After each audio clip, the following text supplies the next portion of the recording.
சிம்மராசிக்காரங்களுக்கு இப்ப அஷ்டமத்து சனி நடந்துகிட்டு இருக்கு. அதுல நிறைய வேதனைகளை நீங்க சந்திச்சுக்கிட்டு இருக்கீங்க. 6ஆம் இடத்து சனி பகவான் 8ஆம் இடத்துல உட்கார்ந்தாருன்னா அது பேர் விபரீத ராஜ யோகம். 7க்குரிய சனி 8ல உட்கார்ந்தாரு, அங்கேயே முடங்கி கிடக்கு கணவன் மனைவி பிரச்சனை இல்லை.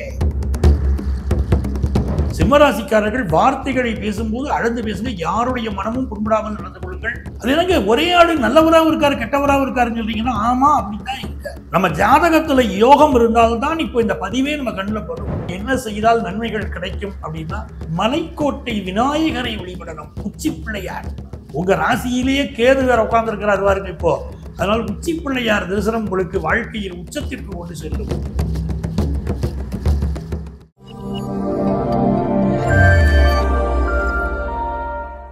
கணேச சரணம் சரணம் கணேசா. உலகெங்கும் வாழும் சிம்ம ராசி என்பர்களே, என் நெஞ்சம் நிறைந்த நேயர்களே, உங்கள் அத்துணை பேருக்கும் உங்கள் ஆத்மார்த்த ஜோதிடர் நங்கநல்லூர் டாக்டர் பஞ்சநாதனின் அன்பு வணக்கங்கள். இந்த பதிவு மிக முக்கியமான பதிவு. புண்ணியம் செய்தவர்களின் கண்களில் தான் இந்த பதிவு படும். ஏன்னா சிம்மராசிக்காரங்களுக்கு இப்ப அஷ்டமத்து சனி நடந்துகிட்டு இருக்கு. அதுல நிறைய வேதனைகளை நீங்க சந்திச்சுக்கிட்டு இருக்கீங்க. அப்படிப்பட்டவங்களுக்கு ஒரு நன்மை நிகழப்போகுதுன்னு சொல்ல போற பதிவு இந்த பதிவு. நம்ம ஜாதகத்துல யோகம் இருந்தால்தான் இப்போ இந்த பதிவே நம்ம கண்ணில் படும். சிம்மராசிக்காரங்களுக்கு இப்ப பாருங்க, 2ஆம் இடத்துல செவ்வாய் வந்து உட்காருங்க. செவ்வாய் எப்படிப்பட்டவர் கேட்டா பாக்கியாதிபதி செவ்வாய். சிம்மராசிக்காரங்களுக்கு இந்த செவ்வாயே பாக்கியாதிபதியாகவும் இருக்கார், பாதகாதிபதியாகவும் இருக்கார். அது என்னங்க ஒரே ஆளு நல்லவராகவும் இருக்காரு கெட்டவராகவும் இருக்காருன்னு சொல்றீங்கன்னா ஆமா அப்படித்தான் இருக்கார். அப்ப நாங்க நல்லவரா வச்சுக்கிறது எப்படி கெட்டவரா வச்சுக்கிறது எப்படின்னா அதுக்காகத்தான் சொன்னேன் இந்த பதிவு முக்கியமான பதிவு. புண்ணியம் செய்தவர்கள் கண்கள்ல படும். ஒரே கிரகம் பாதகாதிபதியா செயல்படும், அதுவரை பாக்கியாதிபதியா செயல்படுவார்னா எப்படின்னா நம்ம செயல்களை பொறுத்து. ஆசை அதிகம் வச்சோம், பிறரை ஏமாத்தணும்னு நினைச்சோம், நிறைய பணத்தை அடிக்கணும்னு நினைச்சோம் அப்படின்னு நினைக்கக்கூடிய சிம்மராசிக்காரங்களுக்கு அந்த செவ்வாய் இப்ப பாதகாதிபதியா செயல்படுவாரு. கெட்ட எண்ணம் இல்லாமல் நான் எல்லாருக்கும் நியாயமா நடக்கணும்னு நினைக்கிறேன், எனக்கு நியாயமான பணவரவு வரணும்னு நினைக்கிறேன் அப்படின்னு சொல்லக்கூடிய சிம்மராசிக்காரர்களுக்கு இந்த செவ்வாய் பாக்கியாதிபதியாக செயல்படுவார். அது நீங்க நல்லவரா நடந்துட்டா போதும். இந்த காலகட்டத்துல இந்த செவ்வாய் எங்க உட்கார்றாரு? 2ஆம் இடத்துல உட்கார்றாரு. எப்படிப்பட்ட செவ்வாய்? 4ஆம் இடத்திற்கும் 9ஆம் இடத்திற்கும் அதிபதியான செவ்வாய். அந்த 4ஆம் இடத்துக்கு அதிபதியான செவ்வாய் 2ஆம் இடத்துல உட்கார்றாருன்னா வீடுகளை வாடகைக்கு விட்டு நீங்க நல்லா சம்பாதிக்கலாம். கட்டடங்களை வாடகைக்கு விடுறது, ஆபீஸ் வாடகைக்கு விடுறது, வீடு வாடகைக்கு விடுறது அப்படின்னு வருமானம் வரும். இன்னும் சிலருக்கு பாத்தீங்கன்னா இந்த சனி பகவான் எப்படிப்பட்டவரா இருக்காருன்னு கேட்டீங்கன்னா உங்களுக்கு 7ஆம் இடத்திற்கு 6ஆம் இடத்திற்கு அதிபதி சனி பகவான். 6ஆம் இடத்து சனி பகவான் 8ஆம் இடத்துல உட்கார்ந்தாருன்னா அது பேர் விபரீத ராஜ யோகம். வேலையில பலருக்கு பிரச்சனை இருந்துகிட்டு இருக்கு வச்சுக்கிடுங்க. சிம்மராசிக்காரங்களுக்கு இப்ப தடால் அடியா வேலை மாறுவீங்க. ரொம்ப கசக்கி புளியுது உங்களே வேலை. உங்க ஆபீஸ்ல ஒரு டார்கெட் கொடுத்து அதை நீங்க அச்சீவ் பண்ணணுங்கிறாங்க. உங்களுடைய டீம் லீடருக்கு தெரியும், உங்க மேனேஜருக்கு தெரியும், அது வந்து அச்சீவ் பண்ண முடியாத டார்கெட். ஆனா அச்சீவ் பண்ணுன்னு சொல்றாங்க. அப்ப நிறைய சிரமப்படுறீங்க நீங்க. அப்ப இதுக்கு இந்த கஷ்டத்துல இருந்து நான் மீள முடியுமா அப்படின்னு பாக்குறீங்க. இப்ப விபரீத ராஜயோகம் நடக்குது. 6க்குடைய சனி 8ல, அதுவும் வக்கரமா உட்கார்ந்துருக்காரு. தைரியம் வந்துடும் மனசுல.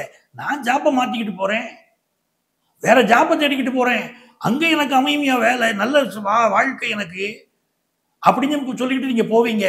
அடுத்த இடத்துக்கு மாறுவீங்க. இப்ப வாய்ப்பு கிடைக்கும், உங்க வாழ்க்கை ஓகோன்னு ஆகும். அது காரணம் 6க்குரிய சனி 8ல அமர்வது, வக்கரப்பட்டு அமர்வது, இந்த பாக்கியாதிபதி செவ்வாயை பார்ப்பது உங்களுக்கு பெரிய யோகம். நல்ல ஜாப் கிடைச்சும். இதுல இன்னொரு புறம் பாருங்க, 7க்குரிய சனி 8ல உட்கார்ந்தாரு, அங்கேயே முடங்கி கிடக்கு கணவன் மனைவி பிரச்சனை இல்லை. சில்லற பிரச்சனையா, அது பெரிய பிரச்சனையா இல்ல இருக்கு, தாங்க முடியலையே. மனைவிக்கு கருத்து மாறுபாடு வந்துகிட்டே இருக்கு. 4ஆம் இடத்துக்குரிய செவ்வாய் 2ல உட்காரும் போது 7க்குரிய சனி 8ல உட்கார்ந்துட்டு பார்க்கும்போது உங்களுடைய மனைவிக்கும் உங்கள் தாய்க்கும் இடையிலேயே வீட்டில் பிரச்சனை இருக்கும். எப்படி சமாளிக்கிறது தெரியாம விழி விரிஞ்சு நிற்பீங்க.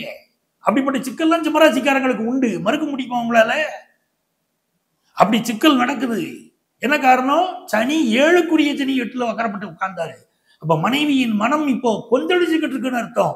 தாயின் மனசு வெதும்பிக்கிட்டு இருக்குன்னு அர்த்தம். அப்படிப்பட்ட சூழ்நிலை இருக்கும். அப்படித்தான் சொத்து விஷயத்திலும் ஒரு பழைய சொத்தை விற்கணும்னு போவீங்க, பூர்வீக சொத்தை இப்ப விற்கணும்னு நினைச்சா விற்கிறது கஷ்டமாயிரும். என்ன காரணம் கேட்டீங்கன்னா அந்த செவ்வாய் இருக்க பாக்கியாதிபதி செவ்வாய் இப்ப 2ஆம் இடத்துல உட்கார்ந்து சனி பகவான் பார்த்துக்கிட்டு உட்கார்ந்துருக்காரு. ஈஸியா விற்க மாட்டார்.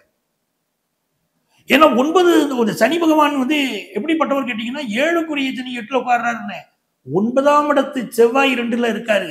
புரிஞ்சுக்கிடுங்க. அப்ப என்ன அர்த்தம்? தகப்பனுடைய ஆசீர்வாதம், முன்னோர்களின் ஆசீர்வாதம் இருந்தாதாங்க அந்த சொத்தை விற்க முடியும்.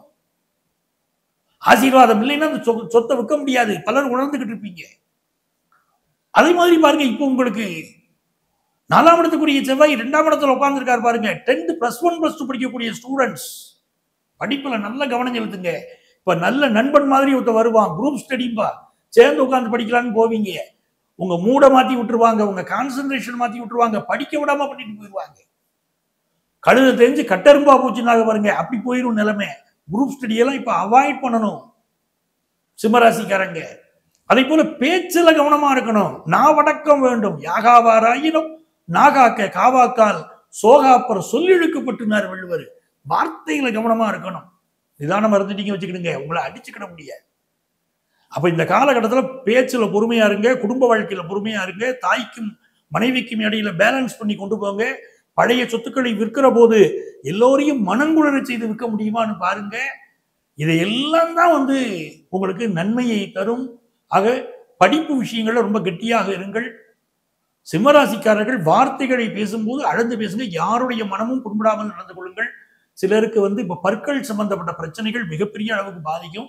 உடல் நலத்தை பார்த்துக்கிடுங்க. இந்த காலகட்டத்தில் நீங்கள் நிறைய நன்மைகளை பெறணும் அப்படின்னா என்ன செய்தால் நன்மைகள் கிடைக்கும் அப்படின்னா, மலைக்கோட்டை விநாயகரை வழிபடணும். உச்சி பிள்ளையார் வழிபாடு செய்வது உங்களுக்கு மிகப்பெரிய வெற்றிகளை தரும். காரணம், உங்க ராசியிலேயே கேது வேற உட்கார்ந்து இருக்கிறார் பாருங்க இப்போ. அதனால் உச்சி பிள்ளையார் தரிசனம் உங்களுக்கு வாழ்க்கையில் உச்சத்திற்கு கொண்டு செல்லும். உங்கள் அத்தனை பேருக்கும் உங்கள் ஆத்மார்த்த ஜோதிடர் நங்கநல்லூர் டாக்டர் பஞ்சநாதனின் அன்பான வணக்கங்கள்.